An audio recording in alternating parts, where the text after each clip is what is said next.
You want to get to the place where you're healed enough and you're not in survival, but you're now like, okay, I've handled my lower Maslow sense of safety and belonging. Now, what do I want to do with this one precious life, with my creativity, with my imagination? I started dating, and finally, when I was at 5 years, I was in a relationship, and I was like, okay, I'm doing pretty good now. Mm-hmm. And so, and then now I'm in the best relationship I've ever been in. So it's like it continue as I'm continuing my work, as I'm continuing my personal development.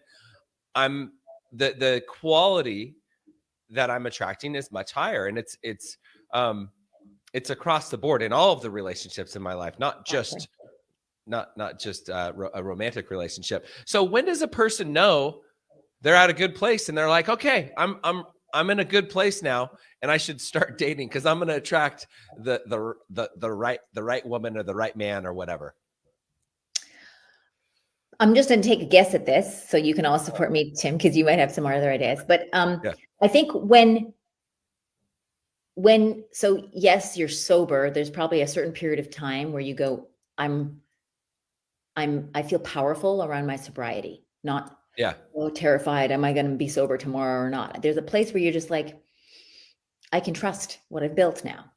Mm-hmm. And I think once you feel powerful around your relationship to whatever it is that you're working through, when you feel powerful around it, then I think that's a good sign. The second I'd be looking for is when you're no longer leaning on that in your mind for support. You feel like you can, when you lean on a wall, you can feel the wall's holding you up. It just feels different. Sometimes we do it when we're waiting in line somewhere, but it's different when you're standing on your own 2 feet. There's just a different feeling. So you want to notice, are you leaning on anything? What I'm always trying to get my single clients to do is teach them how to stand on their own 2 feet, physically, but also emotionally, intellectually, financially, spiritually. The more you can stand on your own 2 feet, the more individuated and autonomous and sovereign you are. The more intimate you can get with someone else. It's counterintuitive that the more I-ish, separate and differentiated, like I am a person that can not control, but dance with and powerfully move through feelings and thoughts and experiences happening. Once you feel like you can stand on your own 2 feet emotionally, then you're more available to actually dance with another human. I think of it as like a twin star system, 2 fully formed stars that rotate around each other. Unlike most relationships, which are like 2 popsicle sticks leaning on each other. And when one falls, the other one falls. And that's basically codependence. And so we're looking for a dancing star that can now co-create a twin star system with another person. But you have to feel not 100% whole, because we're never there, but like 75, 80% autonomous and sovereign and not leaning on anything. Yeah, I think I understand what you're saying. And I'm just, again, I'm thinking about myself because, I think about me and I finally got to a place. I mean, whenever I hear somebody say, "Oh, I just want to be in a relationship. I just want a man. I just want a woman. I just want a girlfriend. I just don't want to sleep alone." Whenever I hear that, I cringe. I'm like, "Oh." I mean, to me, that says you got to figure out how to be happy on your own. You've got to figure out how to embrace. And that's what I've learned to do, is just to embrace being single. I'm happy by myself, and a relationship is going to make my life better. And I'm in a relationship right now, and I think it makes my life better, but I don't need it. And I don't think she needs me either. Well, I think there's a pre and a trans version of need. But what I would say is, if there's a relationship, if you want someone to sleep with, there's someone you want to be with on the weekends or go on vacation, notice your desire. It's okay to have a desire. I would like to be in a relationship. But what you want to look for is a desire that has a death grip on it. Any kind of clenching, I want, it's like if someone wants a cigarette, right? There is a different quality to, I need a cigarette or a cup of coffee, to, I could have a cup of coffee if there's a cappuccino or not. When there's a neutral, non-clenchy energy, you can still have a desire. As soon as you have a clench or a death grip, or it has to be so, or secretly I need to have that. That's unsober behavior, right? Yeah. So I understand. So if I'm understanding you correctly, it's I could be in a relationship or not. I could eat that chocolate bar or not. I could play a video game or not. Mm-hmm. I could watch that video game. Or I could watch that movie or not. It's take it or leave it. It's take it or leave it, but humans tend to never be completely neutral about anything. So we Okay. always slant towards one side or the other. Okay. Okay. Okay. And so it's okay to have a slant. Just notice. So I don't drink. Like alcohol never worked for me. So I never got into drinking. But if someone said, oh, I made this amazing cocktail with strawberries and a little bit of vodka and my mom made the special recipe, okay, maybe I would try it. I could have a desire to try it or not try it, but I don't have a clench. It's the clench. It's tracking. Am I holding something loosely? How would you hold a baby bird with a broken wing if you found it on the street? The way you would hold a baby bird with a broken wing, that gentle, I'm holding it, but I'm not clenching it. That's the way you have to hold a desire. Anytime you have this, he must text me, she must call me back, I have to find a cigarette, then you're not holding the baby bird. You're like squishing the baby bird. When you're staring at your phone, hoping that they would text, hoping that they would call, that's not a good place to be in.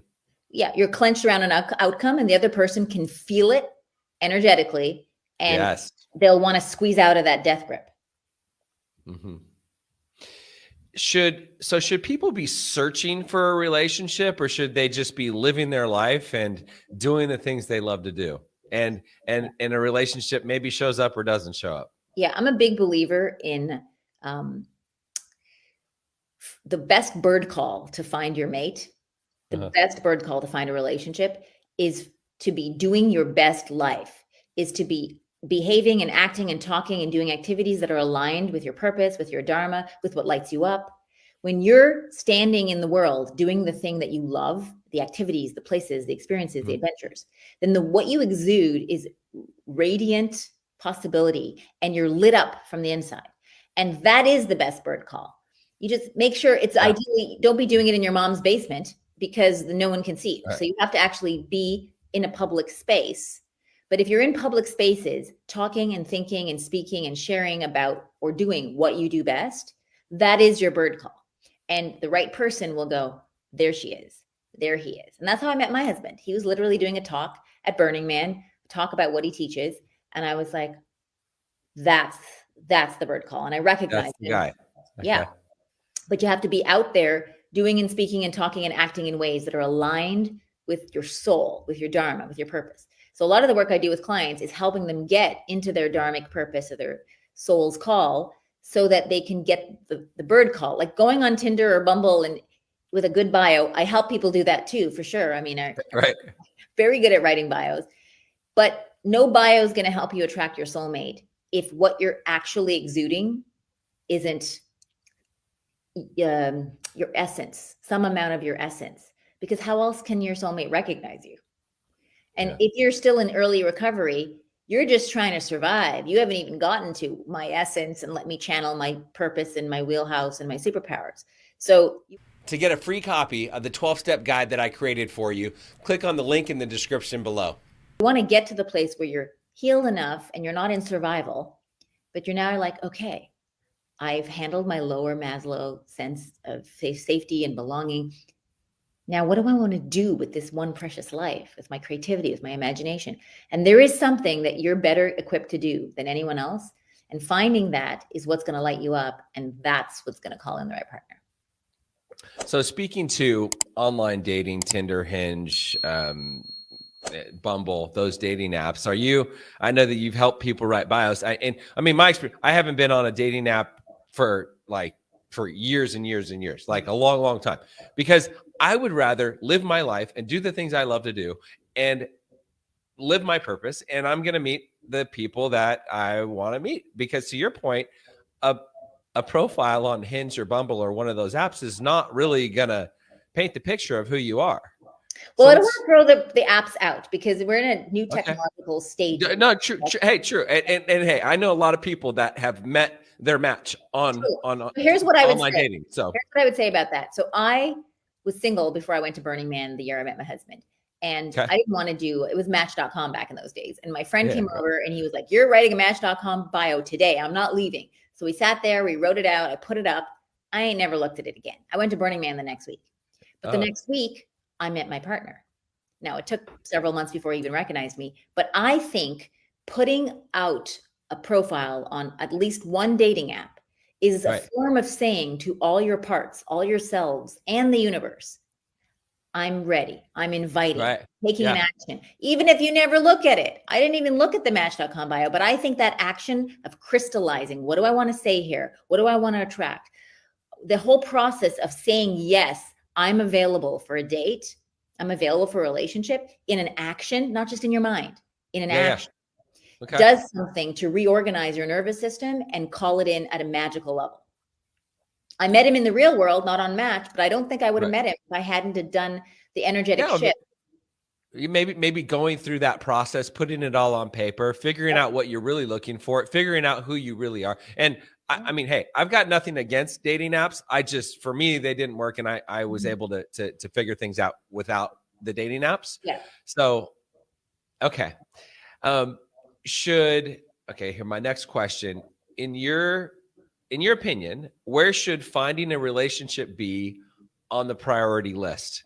And the second part is it different for a man or a woman, or is it different for the masculine and the feminine, like the priority list? So many people say men should be living their purpose, and women maybe or masculine, anyways, masculine versus feminine. What's your opinion on that? Well, even the phrase find a relationship, it doesn't resonate for me. Okay. So what I was doing and what I encourage my clients to do is to proactively create a life that they love being in. What activities, what people, what circumstances, what events, what experiences. Create a life that you love so that when you meet someone, they want to join it. Because if you're in a life that doesn't look that fun for you, ain't nobody going to want to join it. If you got value from this video, if you heard what you needed to hear, be sure to like it. Comment if you've got a question or you have something to say. Subscribe to the channel. Camelback Recovery provides treatment services for people struggling with mental health, mental illness, addiction, alcoholism, whatever it may be.